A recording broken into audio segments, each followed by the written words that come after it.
noches y bienvenidos nuevamente a este maratón de padres primerizos de Soy tu Pediatra.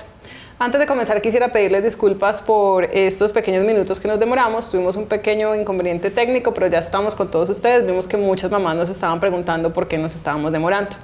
El tema de hoy es súper importante porque vamos a hablar en este maratón de live de un tema que todas ustedes nos han preguntado en cada uno de los live que hemos venido transmitiendo, y es sobre el reflujo, el hipo, el cólico y el pujo en los recién nacidos. ¿Qué vamos a ver hoy? Vamos a hablar las diferencias y similitudes que hay entre todos estos síntomas y si se asocian o si son diferentes. Todos los papás, en especial los primerizos, nos preocupamos cuando vemos que nuestro bebé comienza a presentar ciertos síntomas porque creemos que está incómodo o que está sintiendo dolor. Lo que no sabemos es que estos síntomas son más normales de lo que pensamos. Los especialistas o los expertos dicen que entre el 8 y el 40% de los bebés en el primer trimestre de vida presentan todos estos síntomas. Para aclarar todas estas dudas que ustedes nos han venido expresando, no solo en los lives, sino en cada uno de, digamos, la comunicación que hemos tenido a través de nuestras redes, hoy nos acompañan dos médicos que ya estuvieron con nosotros. Hoy le doy la bienvenida nuevamente a Juliana Montoya y a Juan David. Gracias por estar nuevamente aquí, qué rico que nos acompañen el día de hoy. Sabemos que es un tema que en este momento genera muchas dudas, muchas curiosidades en las mamás. Gracias, Vivi, pues muy contento de este tema, siempre nos ha parecido muy interesante. En nuestro canal tenemos un video específicamente del pujo, que yo creo que es el que más reproducciones tiene, porque sabemos que es un tema que genera mucha angustia en los papás y que la verdad, bien explicado como lo tratamos de llevar nosotros o lo esperamos que lo podamos hacer entender hoy, pues las mamás van a quedar un poquito más tranquilas por el hecho de que ya saben qué pasa, no porque lo vaya a dejar de hacer, porque finalmente es una situación que no va a dejar de suceder en los primeros 3 meses, como bien dijiste ahorita. Juli, bienvenida. Muchas gracias. Y la verdad es que, como bien decía Juan, más que buscar una solución, yo pienso que si los papás saben que es algo que finalmente se va a resolver con el tiempo y que todo se debe como a la inmadurez como del bebé, pues eso también va a bajar un poquito la angustia como en esos momentos, sobre todo porque la parte digestiva de los bebés los primeros meses de vida es súper inmadura y es simplemente cuestión de darle tiempo a las cosas. Exacto. Bueno, entonces después de esta introducción que hemos dado, ¿qué tal si empezamos como a contextualizar a las mamás un poquito? Como bien dijiste, esto es para darles una parte de tranquilidad. Sabemos que igual sentir que el bebé está sufriendo no va a dejarlas tranquilas, pero lo importante es después de esto entender que no es, digamos, entre comillas, un sufrimiento. Entonces empecemos a contarles un poquito en qué se parecen todos estos términos de los que acabamos de hablar. Yo creo que incluso como cuando planteamos lo que íbamos a hablar entre Juli y yo, pues hoy es como de pronto diferenciar los síntomas, porque yo creo que es importante entender que el hipo es una situación, que el pujo es otra situación, que el reflujo gastroesofágico es una situación que esperamos que suceda en todos los chicos, y que el cólico del lactante ya podría ser incluso motivo de un solo live, porque es demasiado complejo que los padres logren entender que un niño pueda llorar 24 horas y que no tengamos nosotros una solución para ello. Entonces, pues quisimos como abordar el tema de forma clara y práctica, tratando como de asíntomas, ¿cierto? Vamos a tratar de como de explicarles un poquito. Entonces, digamos el pujo. Y otra cosa es que no necesariamente, o sea, este tipo de cosas de las que vamos a hablar pueden aparecer todas juntas en un mismo bebé, pero lo importante es que sepamos diferenciar como qué es cada ruido o cada situación que se presenta para que podamos como aprender a manejar el asunto. Escuché que ibas a hablar primero del pujo, pero ¿qué tal si empezamos por los otros y dejamos el pujo, que es como, digamos, uno de los que más nos preguntan de último, porque sé que es el que más, digamos, información o más preguntas nos van a generar? Entonces, ¿qué tal si empezamos por el hipo? Listo, entonces mira, el hipo es una situación normal, a todos los seres humanos nos puede dar hipo, ¿cierto? De pronto, si te comes un alimento abundante o quedas muy lleno, como con toda la situación, puede llegar a presentarse que tú sientas esa sensación de llenura o plenitud y te dé una contracción de un músculo que tenemos en el cuerpo que se llama el diafragma y hace que se contraiga intermitentemente y se llama hipo. El hipo en los recién nacidos tiene, digamos, como dos situaciones que pueden llegar a dispararlo un poco. Un gas, que habitualmente los niños cuando están iniciando la alimentación chupan con muchísima avidez y parece que se lo fueran a quitar. Y chupan y chupan y chupan y son desesperaditos, y al inicio puede que se les dificulte un poquitico la salida y entonces pueden, digamos, pasar algo de aire que les pueda llegar a generar esa sensación de gas y les puede llegar a generar un hipo. La otra es que quede muy lleno, ¿cierto? Entonces le dé una sensación también igual, que quede muy llenito y empieza a tener esas contracciones involuntarias. Y hay una circunstancia que la notan mucho los padres, sobre todo cuando los van a quitar la ropita para bañarlos, ¿cierto? En sus casas, o cuando van de pronto a la consulta nuestra y de pronto cuando ya está haciendo un poquito de frío en el entorno empiezan con un hipo. Entonces digamos que es una situación no alarmante ni que pudiera llegar a generar algo malo de forma transitoria. Si tuviéramos un hipo constante, y eso es una de las cosas o de las variables que yo siempre les enseño a los papás, para uno hablar de enfermedad no habla de síntomas por horario. Cuando a ti te da una gripa te da mocos todo el tiempo. Cuando a ti te arde para orinar, te arde para orinar todo el tiempo, no te arde a raticos. Cuando a la persona le da un dolor de cabeza, puede que el dolor de cabeza se tome una pastilla para el dolor de cabeza, se le quite y nunca tenga que ir al médico. Pero si el dolor no se quita, es constante, cada vez es peor, me siento más mal, pues seguramente van a tener que ir. Entonces los síntomas que se presentan de forma ocasional e intermitente, que pudieran ser explicados por la situación que te mencioné ahorita, de llenura, frío o de pronto un gas, pues uno pudiera decir que todo está normal. Si el hipo se presentara de forma constante, que ni dejara descansar al niño, uno ya tendría que pensar en una situación un poco más diferente, y sí tendría que entrar a buscar algún tipo de enfermedad que me lo pudiera explicar. Una cosa para devolvernos en algo que dijiste. Normalmente y comúnmente todo lo que son las abuelas, incluso algunas mamás, cada que sienten que el bebé tiene hipo, lo primero que hacen es coger una cobija y arroparlo un poco mejor, porque siempre pensamos que el frío en bebés o en niños pequeños es a causa del frío. Entonces, con lo que acabas de decir, no siempre es por esta causa. Correcto. Sí, por lo general es más por la parte digestiva. Sí, ese es uno de los grandes desencadenantes, por no decir como el principal, pero igual el hipo no implica ningún peligro, y en ese momento si creen que de pronto puede ser desencadenado por el frío, porque lo están desvistiendo, porque lo acabaron de bañar, es cuestión simplemente de arroparlo. Algo que también funciona es ponerlo a succionar, y eso podría calmar el hipo.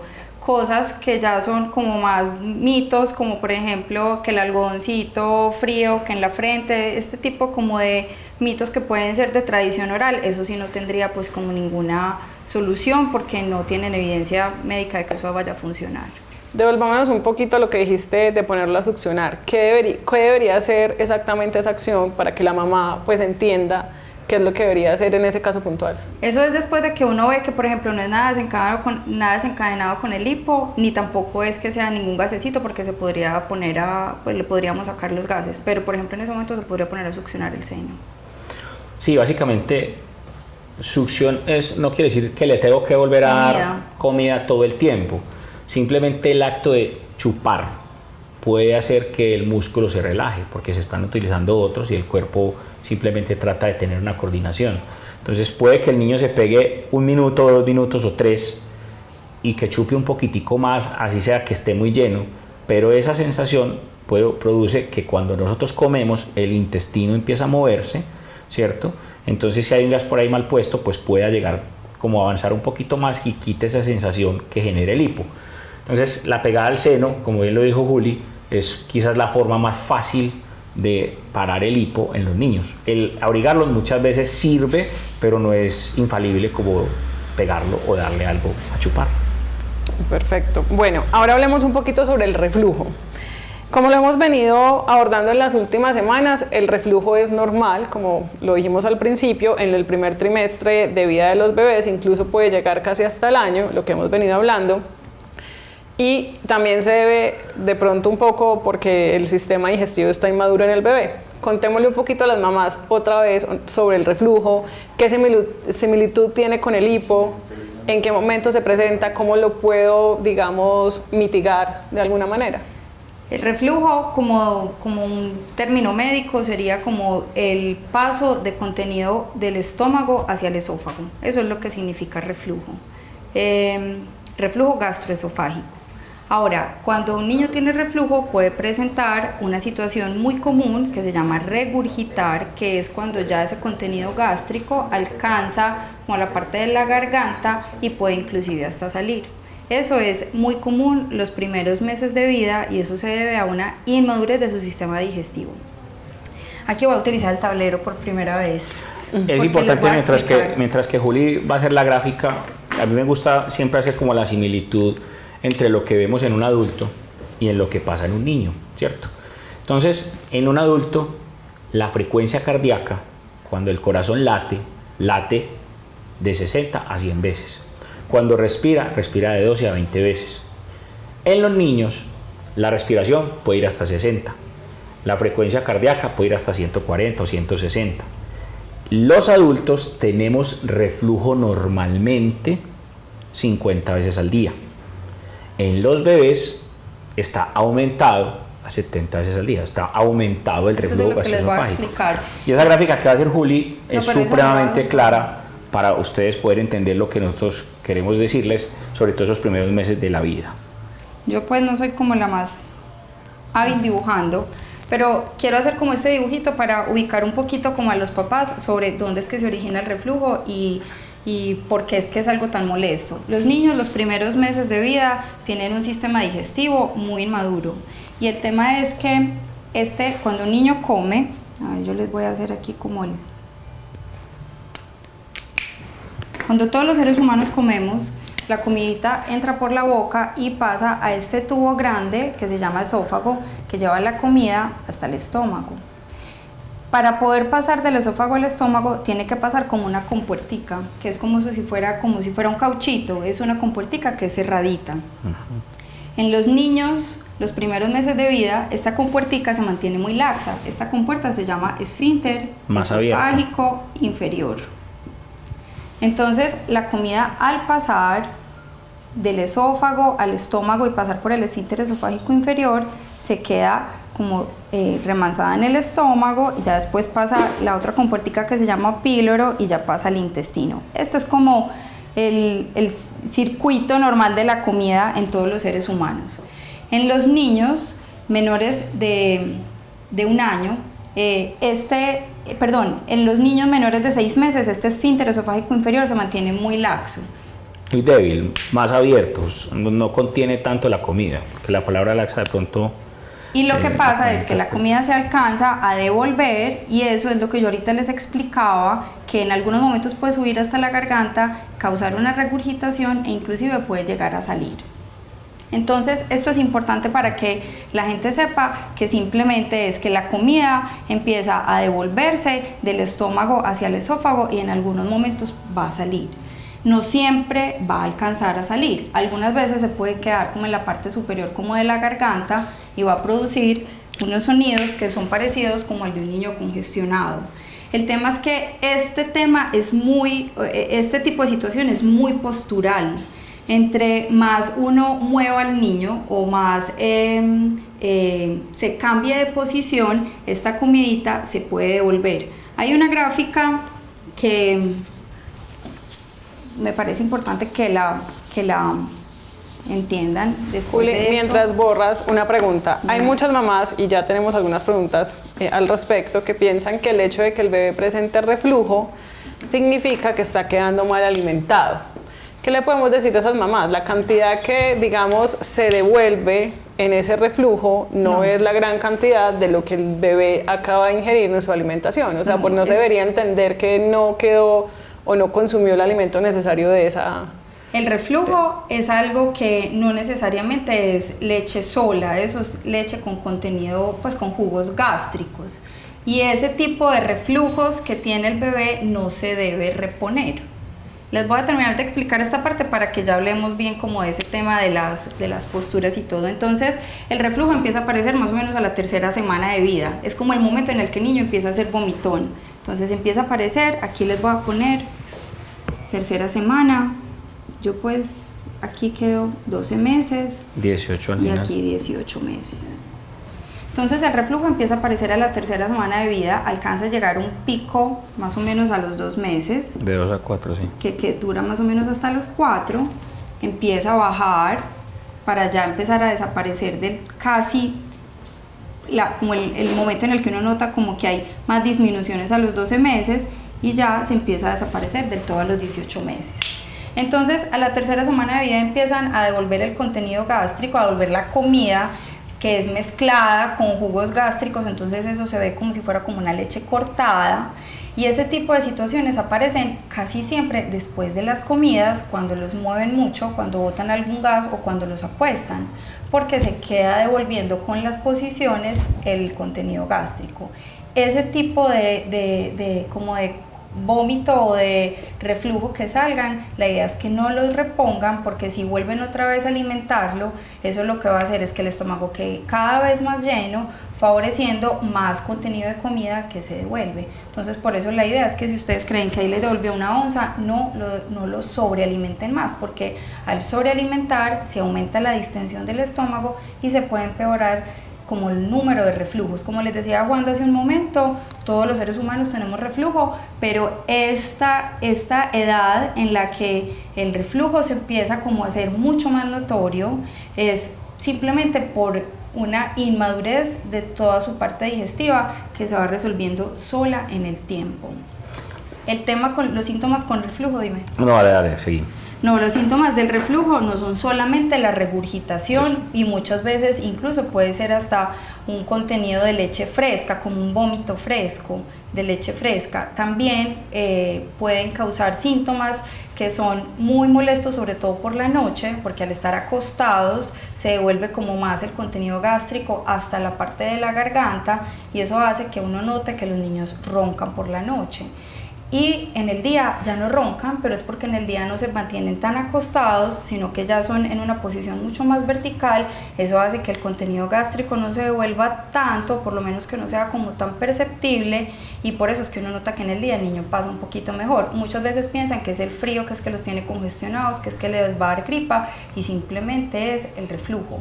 No solamente es la congestión, también pueden masticar lengua, también pueden sentir como si estuvieran como masticando el contenido, como ese reflujito que es como esa leche como cortada, pueden babear más, pero esos son síntomas que son normales, que se van a quitar solos con el tiempo. Yo creo que es súper claro pues eso, y lo otro que de pronto yo quería mencionar es que de los 2 a los 4 meses puede ser más vomitón de lo normal, puede ser más babeador de lo normal y ser algo que es transitorio. Los papás creen que vomitar en general puede llegar a ser algo malo. Miren lo que explicaba Juli con el dibujo de la entrada del alimento al estómago. Esa compuerta está parcialmente cerrada en los niños y por eso es que se devuelve. Y ese vómito, digamos que muchas veces es la saliva lechosita que les sale por acá por el ladito de la boca, también puede ser un vómito grande que se les venga ocasionalmente por boca y nariz, que no es lo eventual, habitualmente es por la boca, pero que va de la mano con que de pronto no se hayan hecho unas buenas medidas para prevenir que el reflujo aparezca fácilmente. A eso iba Juan. En esas medidas del reflujo podemos considerar lo que es la almohadita antirreflujo, no moverlo tanto después de alimentarlo, tratar de sacarle gases, mantenerlo como en una posición erguida. Los gases no siempre van a salir, los gases muchas veces son aire deglutido, entonces por más tiempo que se queden sacando gases, en realidad la posición vertical que nosotros les decimos después de comer, más que para intentar sacar un gas, es como para favorecer como que la lechita se asienta y no haya tanta, pues no se devuelva tanto la comida. Si ya, nosotros siempre les decimos que los dejen en posición vertical más o menos 20 o 30 minutos. Si ya llevamos 20 o 30 minutos en posición vertical después de comer y en ese momento no le han salido gases, ya no le van a salir. Ya inclusive si hay algún gas se lo puede tirar después como un pedito, pues, o sea, no hay necesidad de hacer énfasis en sacar los gases, y muchas veces las maniobras que utilizan para intentar sacar los gases, que implican mucho movimiento, pueden hacer que se devuelva más el reflujo. Entonces, dentro de las medidas antirreflujo que nosotros podríamos utilizar como para calmar un poco este tema, no es quitarlo, porque eso en realidad se va a quitar es solo, pero como para evitar que ese tipo de regurgitaciones sean tan molestas, les podríamos decir a los papás que los dejen en posición vertical después de comer 20 o 30 minutos no sobrealimentar, respetar también la saciedad del niño. Los niños cuando quedan satisfechos incluso aguantan cierto tiempo que los papás ya alcanzan como a distinguir entre 2 horas, incluso algunos pueden llegar hasta 3 horas entre una toma y otra. Yo sí también les digo a los papás que identifiquen bien la causa del llanto, porque los niños lloran por todo, o sea, lloran por hambre, pero también lloran por sueño, por calor, por frío, porque tienen el pañal húmedo. Entonces también buscar como cuál es la causa del llanto antes de alimentar, cuando creen que de pronto no corresponde como al momento de la alimentación. De esa manera evitar una sobrealimentación y evitar que el estómago quede más lleno todavía. Y con respecto al colchón antirreflujo, eso es una buena opción, pero sí es importante que sepan que para que un niño tenga un sueño seguro debe ser un colchón plano y que quede con una inclinación. Con los colchones antirreflujo es importante que el niño no se vaya a rodar, porque cuando quedan en el fondo de la cuna eso alcanza a ser peligroso. Y también la idea es que siempre quede boca arriba, no que tenga otras posiciones, para que podamos estar tranquilos por ese lado. El colchón antirreflujo se utiliza sin almohadas, o sea, se utiliza sin almohadas que el niño flexionado, porque él tiene que estar derechito para que podamos tener una buena entrada de aire y no haya ningún peligro. ¿En qué momento una mamá debería considerar que el reflujo ya no es el reflujo normal de los 2 a los 4 meses donde tengo ese pico alto, sino que ya es un reflujo, digamos, por decirlo, por llamarlo de alguna manera, como reflujo enfermedad? El reflujo que ya uno catalogue como una enfermedad es cuando ya empieza a causar síntomas que no son normales y que hay un cambio como en la dinámica del bebé. A los niños con reflujo gastroesofágico fisiológico, que son los niños con este tipo de situaciones que son normales por inmadurez, se les llama también los vomitadores felices, porque son niños que pueden tener más de 3, 4 episodios de vómito o regurgitaciones en el día. Los papás los cambian más de una vez por mudas porque están llenos de leche, pero son niños que son tranquilos, vomitan y son así tal cual, felices, sin ningún problema. Comen y comen bien, duermen bien y van creciendo bien. Esos niños son los niños con un reflujo gastroesofágico fisiológico, que es algo normal para la edad. Pero cuando ya uno sospecha que ese reflujo alcanza a ser tan frecuente que alcanza a causar una molestia por una irritación en la parte del esófago o de su sistema digestivo, uno empieza a ver que son niños que lloran más de lo normal, generalmente lloran después de las comidas, pueden rechazar incluso el alimento porque evitan comer porque saben que eso les molesta. Son niños que pueden tener un mal dormir, no duermen bien en la posición de acostados porque el reflujo se devuelve y causa irritación, y uno ve que no van ganando peso de una manera adecuada en los controles. Ahí es que uno ya se llena de motivos para hacer un diagnóstico de una enfermedad por reflujo gastroesofágico. Y yo sumaría una que de pronto está ahí, es que pues ya es una situación un poquito más fuerte para los padres, y es que el niño se les ponga moradito en una de las regurgitaciones o de los vómitos que se presentan, que el niño se ponga de color azulito, pues, y que se vaya porque se está ahogando literalmente. Eso es un evento que pone en riesgo la vida del niño, y dentro de las causas de esos eventos que pueden ser peligrosos para la vida de los bebés está el reflujo gastroesofágico. Entonces, cuando se altera la calidad de vida, o como dice Juli, se altera la dinámica normal del niño, se puede hablar de enfermedad por reflujo. Perfecto. Bueno, ya hablamos entonces de hipo y de reflujo. Podemos ir diciendo que ambos tienen algo en común, y es que son problemas de la inmadurez del sistema digestivo del bebé, ¿cierto? Correcto. Pasemos ahora al siguiente tema, que es el cólico. Quiero hacer una anotación antes de que pasemos al tema. Es importante que sepan que el reflujo gastroesofágico fisiológico aparece tanto en niños con leche materna como en niños con leche de fórmula, y que no tiene nada que ver ningún alimento que esté recibiendo la mamá. Entonces también en el momento en el que uno piense que es un reflujo fisiológico, no hay necesidad de suspender para nada ni la lactancia materna ni hacer ninguna modificación en la alimentación de la mamá. Perfecto, súper buen dato, porque es una de las preguntas que ya nos habían hecho, que ya tenemos por aquí, que tenemos muchas preguntas, les cuento de una vez, tenemos muchísimas, pero vamos a tratar primero de abarcar como los temas para pasar a las preguntas. Entonces ya vimos los dos primeros temas, pasemos al cólico. Este cólico del que vamos a hablar hoy es también común, pero ¿en qué se diferencia con el cólico del lactante? Como dijiste al principio que es un live solo para hablar de esto, y en qué momento se le presenta al bebé. Realmente la palabra cólico yo creo que se ha sumado a muchas cosas que la gente piensa. De hecho, la asocian mucho con el pujo, la asocian mucho con incluso un reflujo, porque el niño se pone irritable, un poco inquieto. Entonces, realmente la palabra cólico propiamente es una enfermedad. El cólico del lactante es una enfermedad compleja porque es un niño que es irritable todo el tiempo, no para de llorar.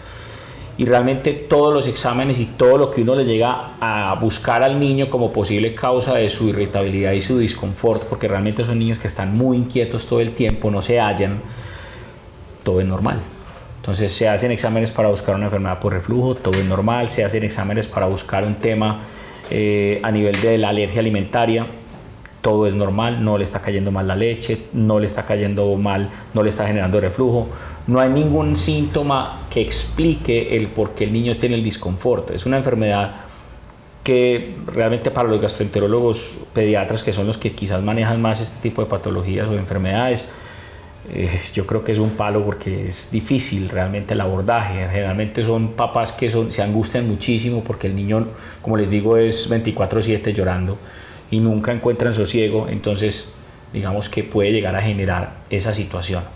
Ahora, ¿cuándo pueden hablar del cólico que tú mencionas? Por ejemplo, si hay mamás que asocian el cólico porque el niño no hace popó todos los días, o porque está aún más vomitón, pero el niño duerme bien y crece bien y no se enferma.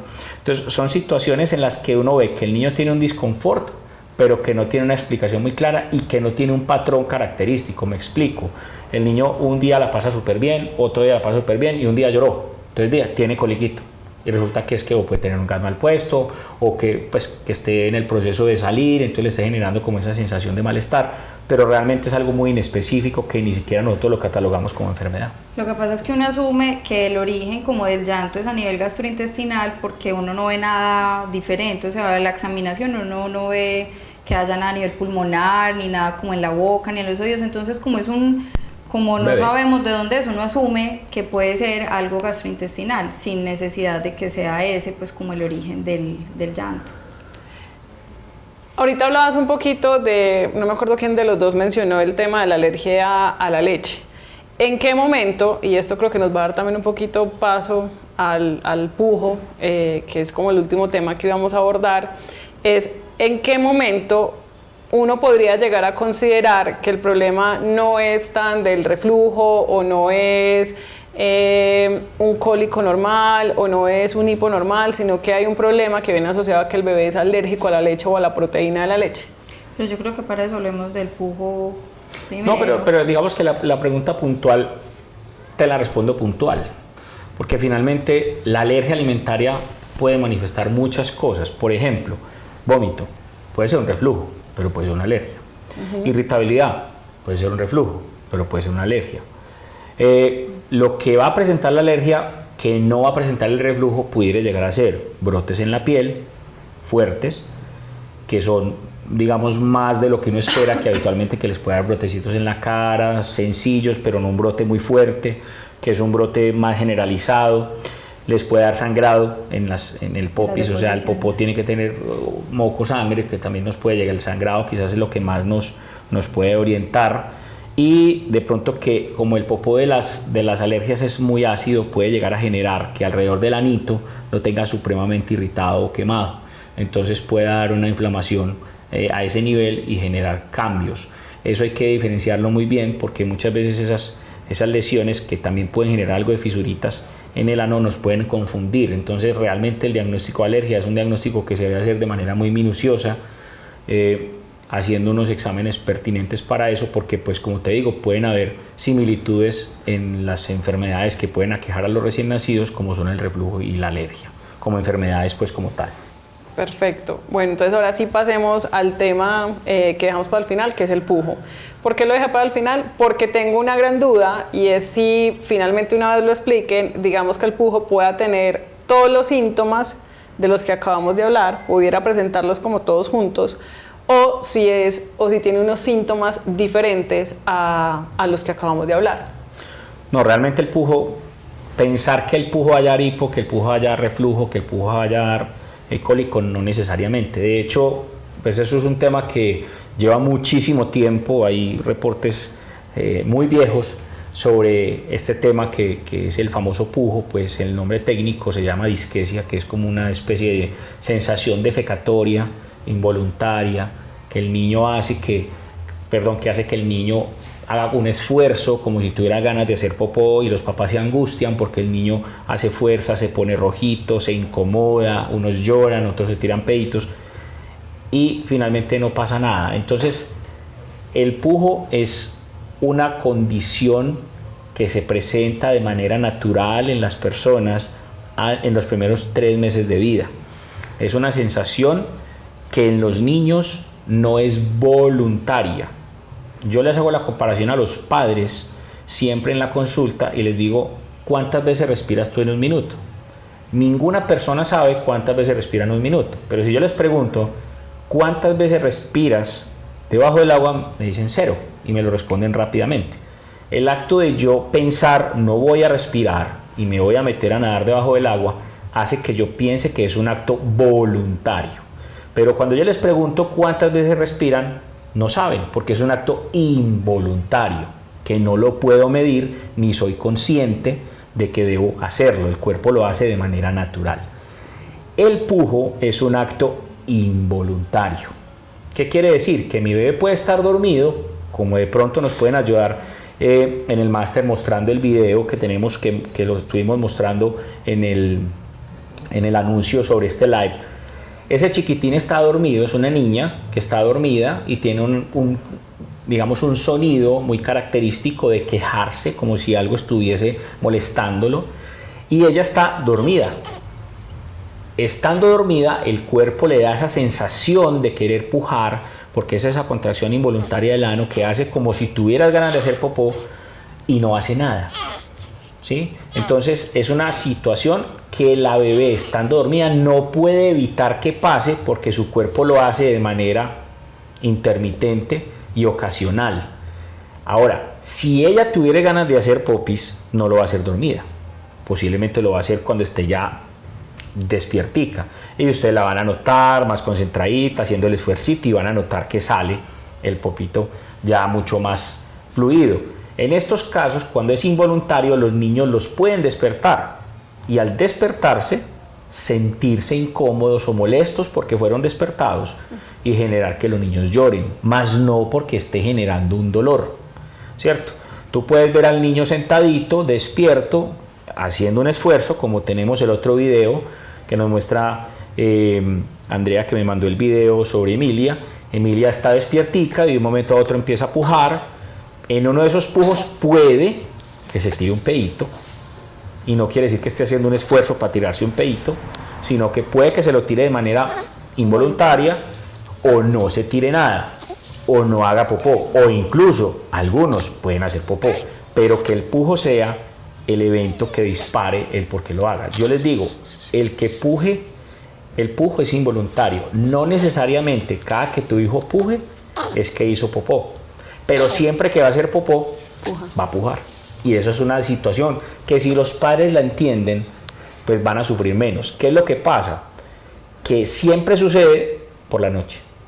O en la madrugada. O en la madrugada, cuando todo está muy callado. Entonces los papás piensan que algo le está doliendo, los niños se despiertan porque están dormidos y lo van a pegar y no se pega porque está incómodo, y no es que tenga dolor. Vuelvo y les digo, muchas veces pujan un ratico y se quedan tranquilitos y vuelven y se quedan dormidos. ¿Sí? Pero entonces, perdón Juli, para aclararle a las mamás, porque esto es una pregunta que nos ha llegado mucho a través de todos los medios de publicaciones, como lo decías ahorita cuando estuvimos como anunciando este live, y era: mi bebé puja y yo siento que le duele. Yo Exacto. creo que a ella le está doliendo. No hay dolor. Pero es que durante el fíjate pujo. que el niño está incómodo. Yo les digo a los papás: venga, si usted está dormido, yo soy desesperado despertándolo a las 2 de la tarde después de los frijoles de la mamá, ¿sí? A preguntarle la hora, cómo se levanta. No, yo no me levanto contento, doctor. Perfecto, los niños están dormidos, están tranquilos, y yo soy insistiendo hasta que logro despertarlo, pues obviamente no se va a despertar contento. Puede estar más grande un niño y tú lo despiertas y se va a levantar más genio de la siesta. Entonces, llegar a pensar que va a generar dolor, no necesariamente, porque los niños se calman solos. Se calman solos y se les quita solo. Los papás me dicen, doctor, al tercer mes, usted tenía razón, ya no está pujando. Ya por fin me salí de ese pujo que me estaba enloqueciendo, porque realmente no puedo atreverlo a decir, pero en la consulta particular, yo podría decir que es el 90% de las consultas de los padres el primer trimestre. Todos consultan por el pujo y me mandan videos. Quizás por eso pudimos tener algo para mostrarles en este momento, porque realmente tengo por lo menos 10 o 15 videos que me han mandado los papás y siempre la misma situación. Y cuando yo les muestro el video, cuando llegan en el mes de vida, que casi siempre es cuando más lo ven, me dicen, sí, es así, haga de cuenta están viendo a mi niña, tal cosa, y me dicen lo mismo. ¿Por qué? Porque es una situación que yo espero que suceda, ¿sí? Hay muchos mitos frente al tema del pujo, que lo cargó una mamá menstruando. Por ahí leí muy respetuosamente un comentario que salió en Facebook hoy, que el niño estaba poseído, que el niño tenía algo, pues, y que debían hacerle un tratamiento. Realmente es una situación que no es exacto, es mal de ojo, pero realmente no es una situación real, es una situación que incluso él dicen que lo que debe hacer es que lo cargue la mamá en embarazo, que no esté menstruando. Bueno, hay una cantidad de circunstancias que realmente yo creo que a la gente no hay por qué decirle mentiras frente a eso. Es una situación que en todos tenemos que pasar y que debemos afrontar. Muchas mamás me dicen, es que mi primer hijo no me acuerdo que lo haya hecho, muy seguramente fue tratado de una forma diferente. ¿Qué es lo que habitualmente vemos? Cambian leches, quitan leches maternas, le quitan los lácteos a la mamá, una cantidad de cosas que no tienen sentido por un pujo. Ahora, si dentro del contexto yo encuentro que el bebé definitivamente tiene popó con sangre, se le quemó la colita, está con otros síntomas que el pujo pudiera sí estar implicado o ser parte de un cuadro de una alergia, yo ahí sí tendría que individualizar el caso y decir, venga, sí, definitivamente, en este caso tenemos un examen que es muy claro, tenemos una clínica que es muy dudosa, pero que con el examen estamos aclarando, y ahí sí tendríamos que llegar a esa instancia, pero no porque el niño tenga pujo, entonces ya estemos diciendo que la leche materna no funciona, porque eso es en todos, ¿de acuerdo? Y no hay por qué quitar la leche materna. Tienen que llenarse de motivos para poderla quitar. La leche materna es fundamental. Y no hay por qué hacerle quitar la leche a una mamá porque el niño esté pujando. El pujo es normal. Perfecto. ¿Ibas a decir algo, Juli? Sí, que algo importante con lo que decía Juan David de este pujo, que es la incoordinación del movimiento intestinal y de la relajación del ano, que aunque ellos pueden hacer como el gesto de dolor y el quejido, en realidad el llanto, o sea, el llanto intenso, constante, es lo que hace, y no solamente en el momento del pujo, sino en otros momentos, es lo que hace pensar que de pronto se puede salir de lo normal. Pero una creencia también de los papás es que cuando pujan es porque están estreñidos. Ajá. O sea, hacen la relación o la similitud de pujo con estreñimiento. O sea, que no hacen popó, que están muy duros para hacer popó. Estreñimiento es en popó seco, grande, difícil de expulsar, o puede ser en bolitas, y eso generalmente no debe pasar en niños que están alimentados con leche de fórmula o con leche materna. Entonces, el pujo se presenta simplemente por inmadurez y está acompañado de deposiciones que son o más aguadas o pueden ser pastosas, pero eso no es un estreñimiento. Un estreñimiento en realidad es una deposición, una materia fecal grande, seca, compacta, que sea difícil de expulsar, y eso es muy diferente al pujo, o sea, no tiene nada que ver una cosa con la otra. Me parece excelente lo que está diciendo Juli, y quisiera complementar un poquitico, porque es que la frecuencia de las heces en los niños, que seguramente será otro live que más adelante harán unas colegas, pues adelantemos un poquito. Hay unas variables que nosotros tenemos en cuenta con el popó: color, olor, frecuencia y consistencia. Todo el mundo se imagina que el popó de un bebé tiene que ser amarillo, pues hay popós que son verdes, hay popós que son cafés, pero lo que nunca debe haber es sangre. Hay popós que hacen popó cada que come, ¿cierto? Entonces toma su lechita materna, hace popó, toma su lechita materna, hace popó. Como hay otras que hacen una vez al día, como hay otras que hacen una semana, cada semana una deposición. Entonces, la frecuencia puede ser entre una deposición por cada vez que coma hasta una semanal, puede ser verde, amarillo, café el color, puede oler, habitualmente el olor de los bebés no es tan fuerte como el que puede llegar a ser cuando ya tengo un intestino más maduro, y la consistencia debe ser una sola. El popó de los bebés lactados habitualmente es líquido con unos grumitos amarillos, ¿cierto?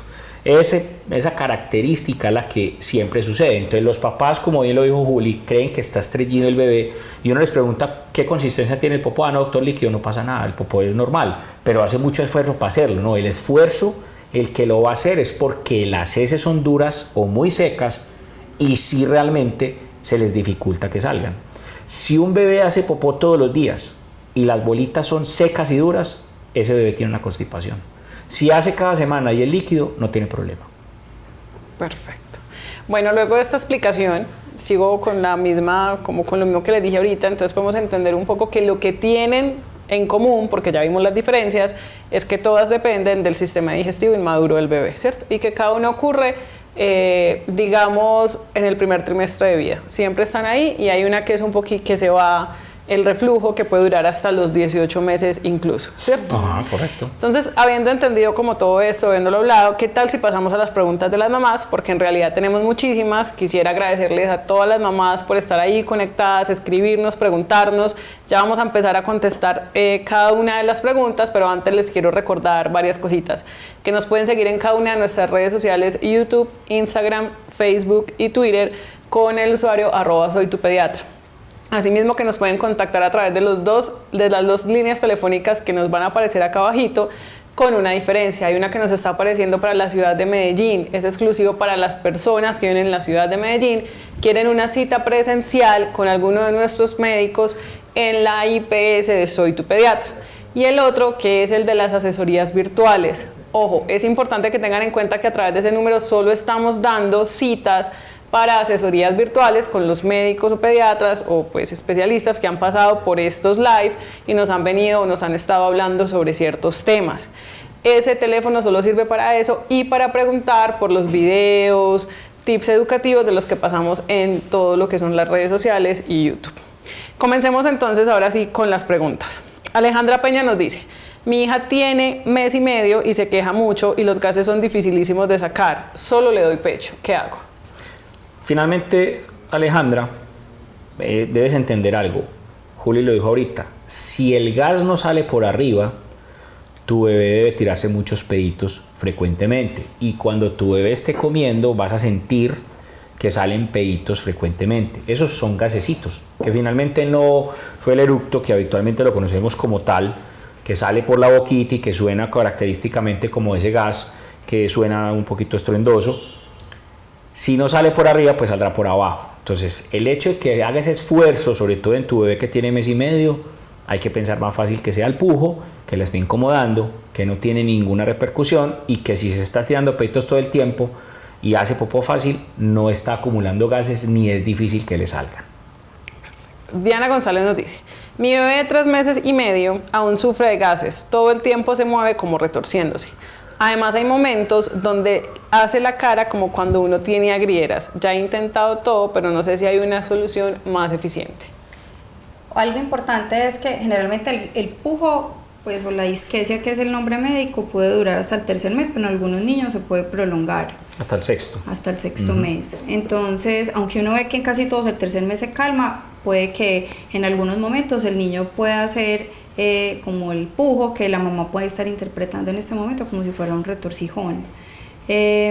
Ahora, con lo de las agrieras, la otra era... Lo de la griera. Lo de las agrieras, que hace caras como si tuviera una griera. Porque veía que está en pleno pico. Exactamente, está en todo el pico del reflujo, entonces yo te recomendaría que utilizaras las medidas antirreflujo sin tener que cambiar la leche materna, simplemente que lo dejen en posición vertical después de comer, para poder asentar un poquito la leche. Inclusive esta posición antirreflujo se recomienda que sea hasta en las tomas de la madrugada, que es la más difícil cuando las mamás están más cansadas, pero es una de las cosas que más va a ayudar, y tratar también como de ser muy juiciosa con los horarios de alimentación sin sobrealimentar.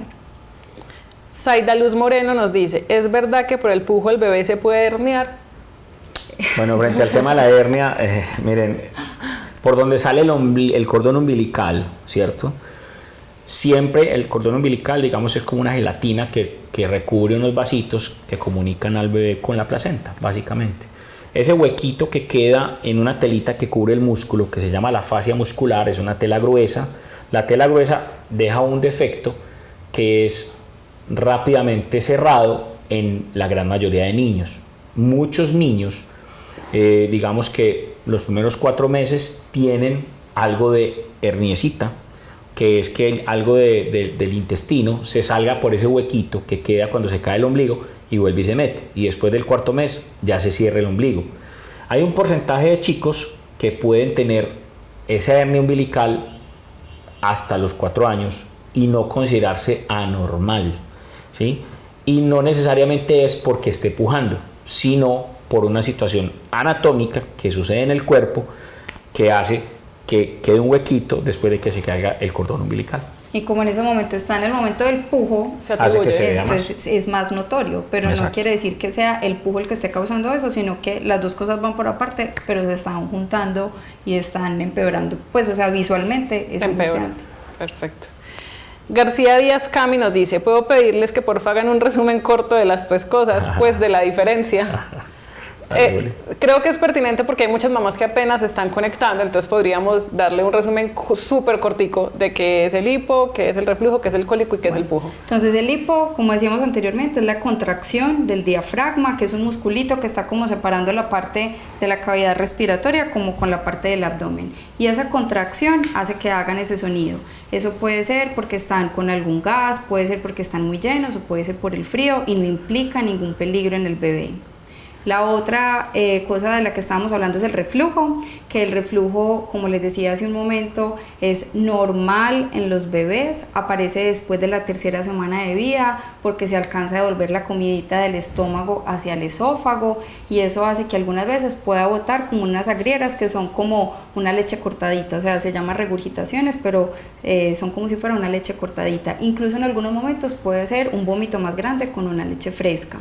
El pico de ese reflujo es entre los 2 y 4 meses, o sea que es el momento en el que el reflujo más se va a alborotar, se va a volver intenso, va a ser visible para los papás que se devuelva la comida, van a notar que el bebé puede roncar cuando está acostado porque se alcanza a sentir como si fuera como una flema en la garganta, pueden masticar lengua, pueden babear y se mejora con las posiciones antirreflujo, que es después de las comiditas dejarlo en posición vertical 20 o 30 minutos, pueden utilizar el colchón antirreflujo, no sobrealimentar ni reponer el líquido perdido. O sea que si acabo de tener un episodio de regurgitación, la idea es que no metan más onzas ni más comida para no distender más el estómago. El reflujo se quita solo, generalmente se va desapareciendo al 6.º mes y ya se desaparece del todo a los 18 meses. Y no implica ningún, pues no hay necesidad de hacer como ningún cambio en la alimentación diferente a la leche materna, porque es algo que hace parte de la inmadurez del sistema digestivo. Y la otra entidad de la que estábamos hablando es el pujo, que es un ruido que los niños hacen como si fuera una sensación de defecar, que se debe como a una descoordinación del movimiento del intestino y del ano, que aparece generalmente en los primeros 3 meses, en algunos niños puede durar hasta los 5, hacen como fuerza, se ponen colorados, pueden encoger como las piernitas, generalmente aparece como en las horas de la madrugada o de la noche, eso no duele, aunque puedan hacer como un gesto parecido como al de dolor, pero en realidad no duele, no es peligroso, no es estreñimiento y se quita solo. Creo que fue un excelente resumen para las mamás que se estaban conectando. Quiero agradecer hoy, tenemos 198 personas conectadas en nuestro live, agradecerles de verdad que estén acá sacando parte de su tiempo para estar con nosotros. Hay muchísimas preguntas, hay una que no sé si podamos contestar, pero nos están haciendo repetidamente y es sobre un producto que creo que es natural, que es la BioGaia. Nos están diciendo si es recomendable, si sirve y en qué momento lo podemos dar. Yo quiero decir algo de eso porque la decisión de que se ofrezca o que se le dé o no al bebé, pienso que es una recomendación más de cada pediatra. Pero es importante que sepan que el Es un Biogaya no se lactobacilo. da para el pujo. ¿Ah? Es Lactobacillus reuteri. Eso se llama Lactobacillus Sí. reuteri, que son como unas bacterias buenas, que lo que hacen es como llegar al intestino y ayudar como a la madurez y a la formación de la flora intestinal. Pero la gente tiene la creencia de que puede quitar el pujo. No, eso no quita el pujo es independiente si toma o no este tipo de lactobacillus. Yo creo que lo Esto más va más importante por es otra cosa. entender que ayuda un poquito como en ese proceso De madurez. pero finalmente quien va a hacer la gran mayoría de ese proceso de madurez es la leche materna, ¿cierto? Y obviamente el paso de los días. Eso puede ayudar un poquito a disminuir la disquesia, sí, pero no podemos decir que es infalible, ¿cierto? Eso es un nombre obviamente comercial, pero el nombre, digamos, como del componente, que finalmente lo que nos interesa en este instante eso es un probiótico realmente, Sí, eso es que se está utilizando, digamos, en ese primer trimestre como con ese fin realmente. Hay una mamá que nos pregunta lo siguiente, se llama Jessica Suárez, y es: mi bebé presenta 3 de las 4 condiciones de las que acabamos de hablar. ¿Es grave que presente las 3 o es normal? Básicamente yo quería incluso como, pues Juli hizo un resumen demasiado, digamos, bien explicado, pero yo les digo a los papás y digamos como en un documento que les entregamos a ellos, les decimos, normalmente los recién nacidos pujan, estornudan los primeros días y seguramente eso abrirá otro tipo de pregunta, pero al inicio pueden estornudar, les da hipo, el popó es líquido, parece una diarrea y vomitan. Entonces son circunstancias que yo espero sucedan en los niños, unos con mayor frecuencia, otros con menor frecuencia, pero que igual sé que se van a presentar. El pujo, la diarrea o el popó líquido y el vómito son circunstancias esperables. Lo que nosotros hacemos es tratar de decirles a los padres que esa situación no es algo raro, que hay cómo disminuir la frecuencia, porque yo siempre le digo a los papás, yo no le voy a quitar el reflujo a tu hijo. ¿Por qué? Porque yo no te puedo quitar a vos la orina. Si vos tenés una infección urinaria, yo te voy a decir, bueno, te voy a quitar la orina para que no te vuelva a dar infección. El reflujo es una condición normal del cuerpo. Lo que yo puedo hacer es disminuir la frecuencia de regurgitaciones o de síntomas sin tener que pensar que ese chico vaya a dejar de vomitar. Yo puedo disminuir, entonces va a tener popó líquido por el tipo de leche, porque es una leche que es la leche materna, va a pujar por inmadurez y por esa falta de coordinación que existe a nivel del intestino y el ano, y va a puja, estornuda, le da hipo y hace diarrea y vomita. Entonces todas esas cosas ya son normales. Correcto. Nos pregunta Duiseli Castaño, quien adicionalmente es una persona que siempre es súper fiel a nosotros en estos lives, siempre nos está comentando en todo. Nos dice: mi bebé mientras está dormido puede sufrir de reflujo. Esto también ya lo contestamos, pero podemos darle como otro breve resumen. Sí, en realidad el reflujo, una de las posiciones en las que uno puede notar como que se empeora es cuando está acostado. Entonces, por eso es importante que siempre estén acostaditos boca arriba, que es una posición segura para el bebé, y pueden utilizar el colchón antirreflujo, que es más inclinado. El colchón antirreflujo no quiere decir que le vaya a quitar el reflujo, simplemente que va a hacer que la griera no suba tanto y no alcance a ser tan molesta, porque igual el reflujo lo va a tener independiente del tipo de colchón que se utilice. Hay una cosa que yo quería contar ahí, pues, pero eso es un tip para que ustedes lo hagan en la casa. Porque Juli decía algo que es muy importante: cuando uno eleva la cabecera del colchón, uno le mete algo debajo para que la cabecerita quede alta, pues el bebé lo acuestan arriba y se puede rodar. Entonces yo les digo, cojan una toalla normal, dejen, digamos, como el colchoncito limpio, sin sábana, y a la toallita le hacen como una U, ¿cierto? Y después ponen la sábana. Entonces el colchoncito queda como con una especie de nidito. Y el bebé lo van a acostar con la cabecera alta, pero aquí queda la U abajo, ¿cierto? Para que el bebé no se ruede y así poder, digamos, mantener la posición antirreflujo, que es elevar un poquito la cabecera.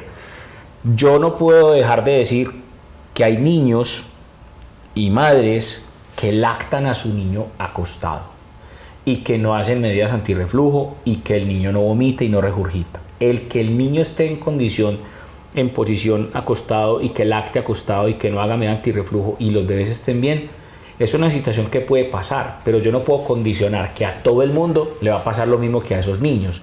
La gran mayoría de chicos sí pueden vomitar en la noche o pueden regurgitar en la noche, de ahí nosotros poner una, digamos, una posición un poco más segura elevando la cabecera, pero no quiere decir que tenga que regurgitar si se acuesta plano, ¿sí? Porque eso sí es...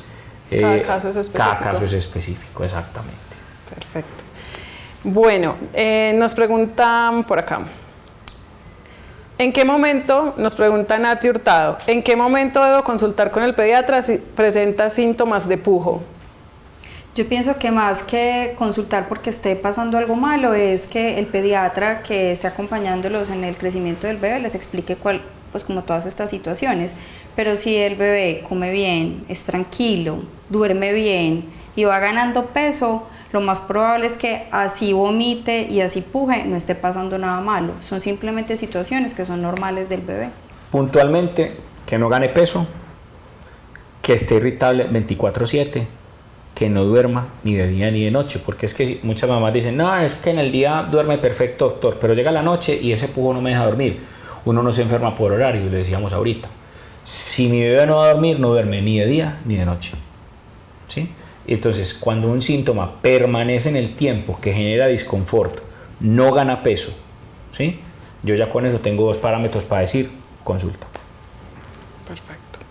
Nos está diciendo Estefanía Salazar Correa, y así como la de Estefanía hay varias preguntas referente a este tema, y es, mi bebé frecuentemente al terminar de alimentarse vomita, ¿es algo por lo que me debo preocupar? No, porque con los cambios de posición se puede volver algo de contenido gástrico y también si bota algún gasecito a veces se puede volver pues como algo de comida. Y otra cosa que también pasa mucho es que los niños muchas veces mientras comen se activa como todo el movimiento intestinal y pueden defecar en el momento en el que están comiendo. Entonces después de que ya están llenos y les van a cambiar el pañal, y al acostarlos y elevar las piernas se aumenta como la presión dentro del abdomen y eso también puede hacer que vomite. Entonces no necesariamente es correr al pediatra porque está vomitando después de comer, porque eso hace parte como del reflujo que puede ser fisiológico. Es lo que hablábamos hace un momento, de ver que sea un niño irritable, que veamos que no gana bien, que no gana peso bien y que está rechazando la comida. Hay una cosa que quería yo también apuntar, y es el tema de las expectativas de los padres frente a la alimentación. Entonces las abuelas dicen, el niño está chupeteando, tiene hambre, péguelo al seno. El niño está llorando, péguelo al seno. El niño está por ahí mal parqueado, péguelo al seno, ¿cierto? O sea, no estamos esperando a que el niño nos diga, tengo hambre, ven, yo te doy. Entonces, somos sobrealimentando. Y muchas de las veces son más como ante la expectativa de lo único que encuentran de salida por un niño que se siente incómodo es pegarlo al seno. Entonces, estamos acostumbrando al niño a comer y a comer y a comer y a comer. Y muchas veces sin querer, nosotros lo incitamos y lo insistamos y le insistimos y el bebé rechazando el seno y seguimos insistiendo. El pelado termina comiendo y termina sobrealimentándose y termina vomitando bastante, que es otra de las cosas que asusta a las mamás. Los niños se autorregulan muy bien y no es el tiempo que se peguen el que me predice cuán lleno quedó. Si mi bebé se pegó 5 minutos y yo estoy lleno de leche, con 5 minutos tuvo. Quedó llenito, durmió 3 horas, perfecto, no pasa nada, no tengo que ver si requintó, porque ojalá el seno tuviera el número de onzas como lo tiene el tetero, pero no, el niño se autorregula en la medida en que él chupa, simplemente abre la boquita, queda llenito, se relaja y duerme, y ya. Entonces, pilas con la sobrealimentación, porque yo creo que muchas veces es porque no encontramos otra salida y vivimos pegando al seno por cualquier situación al niño porque no está llorando y lo que estamos es persiguiendo el llanto. Y yo creo que también hay que confiar como en el instinto de mamá, de aprender a conocer a cada niño, a conocer al hijo, porque como las causas de llanto son muchas, entonces por eso es importante que uno aprenda como a reconocer como esos signos que va dando el bebé de que ya es como el momento de la comida, sin dejarse presionar, porque es que al principio hay mucha ansiedad, pero ese proceso de adaptación, de conocer al bebé, puede tomarse un par de meses y es normal, o sea, es simplemente que la mamá se relaje en ese proceso y aprenda a conocer las señales que le da a su hijo. Perfecto. Ana María Salinas nos dice, mi bebé tiene 20 días y la saliva es muy espesa, ¿es normal? ¿A qué se debe? Es normal y también hace parte de los síntomas del reflujo, que por las agrieras puede verse como una como una saliva espesa que inclusive puede tener hasta grumitos de leche.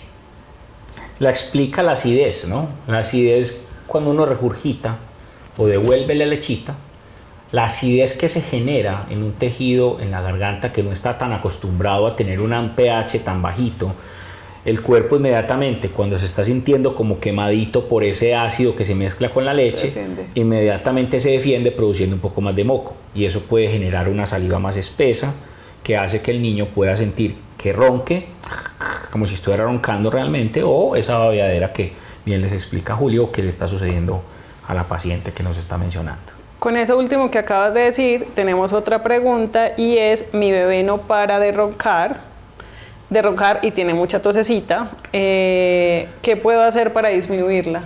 Lo que pasa es que ahí nos vamos moviendo como en la línea de qué es reflujo y qué se puede salir del reflujo, porque el reflujo puede tener como momentos en los que ronque, pero en realidad van muy asociados a la postura, o sea, al estar acostados. Uno ve que cuando se ponen en posición vertical estos ruidos pueden desaparecer. Son niños que no tienen salida de moco constante y que pueden tener tos, pero es algo esporádico, o sea, de verdad tosen muy pocas veces en el día y son tranquilos. Cuando uno empieza a ver que ya la tos es frecuente, la congestión no es solamente cuando está acostado, sino que es día y noche, y los mocos constantemente se salen o se chorrean, y además de eso hay algo de malestar, eso ya no es un reflujo. Tiene gripe. Ya estamos hablando de algo respiratorio. Correcto. Bueno, para ir terminando, hagamos otras dos preguntitas. Lisette Espitia nos pregunta: ¿cuál es la mejor postura para amamantar a un bebé que sufre de reflujo? Yo creo que más que buscar una postura para evitar algo de reflujo, es una postura en la que la mamá y el bebé se sientan cómodos, para que pueda haber un buen agarre, para que pueda haber una buena alimentación y queden los dos satisfechos. En realidad, más que en el momento de la lactancia, buscar como una posición antirreflujo, pensaría yo que es como para buscar una comodidad, porque el reflujo puede aparecer, el reflujo fisiológico, que es lo que estamos explicando que es algo normal, es independiente de la posición en la que se alimente. Bueno, pues primero que todo agradecerles por acompañarnos el día de hoy. Tuvimos muchísimas preguntas, algunas de ellas no las alcanzamos a contestar, pero les prometemos que las iremos contestando en el transcurso de esta semana. Iremos dando respuesta a todas esas preguntas que hoy no logramos abarcar. Muchísimas gracias por el tiempo de ustedes, a todos los que se conectaron el día de hoy. Les quiero recordar además que mañana nos vemos nuevamente a las 7 de la noche. Tendremos un tema súper interesante en el cual vamos a hablar de la estimulación de los bebés en los primeros meses de vida. Recordarles que nos pueden seguir en todas nuestras redes sociales, que también pueden ver los live que han pasado. Ya llevamos 13 con el de hoy. Los pueden encontrar en nuestro canal de YouTube con el usuario @soytupediatra. Para finalizar entonces, ¿qué tal si nos vamos con una conclusión de cada uno para que cerremos el tema y les demos también como tranquilidad a las mamás referente a todo esto que hablamos el día de hoy? Los primeros meses de vida son meses que son llenos de mucha ansiedad, con muchas preguntas, pero en realidad la mayoría de situaciones que pasan en los bebés a esta edad terminan siendo normales. El tema del reflujo, por ejemplo, quédense tranquilas cuando ven que el bebé come bien, que duerme bien, que es tranquilo y que gana peso, porque es algo que finalmente, por más mudas de ropa que se cambien, es algo que va a pasar y que no necesita ninguna modificación en la dieta de la mamá para que puedan seguir lactando. Yo les diría que llenémonos de motivos para quitar la leche materna. Para no llenarnos de motivos para tener que quitar en caso de que haya necesidad. Okay. O sea, exacto, porque puede interpretarse que no demos leche materna. Por el contrario, preservemos lo que más podamos la lactancia. La lactancia es lo más importante, es lo que más ayuda a que los niños el intestino le madure. Nos protege con defensas, nos protege con muchas cosas que solamente ella nos puede dar. El pujo es una situación que incomoda, pero no es la leche la que incomoda. Evidentemente hay situaciones puntuales, porque no todos los niños que tienen pujo tienen que tener alergia. Convénzanse, llénense de motivos para uno decir definitivamente sí es la leche, porque si es la leche la que me está dando un problema. Defendamos la lactancia, defendamos la leche materna, que es el principal alimento de los niños en los primeros meses. Y no le tengan miedo al pujo. Si logran entender que el niño está comiendo bien, duerme bien, es intermitente y no le está generando síntomas de disconfort constantes, porque pueden ser intermitentes, no hay por qué hacer cambios en la dieta de la mamá ni suspender la leche materna. Para finalizar también, después de todo lo que hablamos, lo que le podríamos decir a las mamás entonces es que estas 4 condiciones son normales en los primeros meses de vida. Algunas de ellas se acaban entre los 6 y los 18 meses, teniendo unos picos entre los 2 y los 4 meses, pero que en la mayoría de los casos, como lo acaba de decir Juan David, si no vemos algo que nos alerte, como sangre o otros síntomas, son cosas que son, digamos, pasajeras y que se irán, digamos, acabando a lo largo del tiempo, y es a causa de una inmadurez en el sistema digestivo. ¿Así es? Correcto. Esperamos que todo esto que hablamos el día de hoy hubiese resuelto todas las dudas que tienen acerca de este tema. Recuerden que vamos a seguir contestando a lo largo de esta semana todas las preguntas que nos hicieron y que no logramos abarcar, y que los esperamos mañana en todo lo que son los mitos de la estimulación temprana en los bebés. Que estén muy bien, muchísimas gracias y los vemos mañana. Muchísimas gracias por acompañarnos. Gracias. Chao.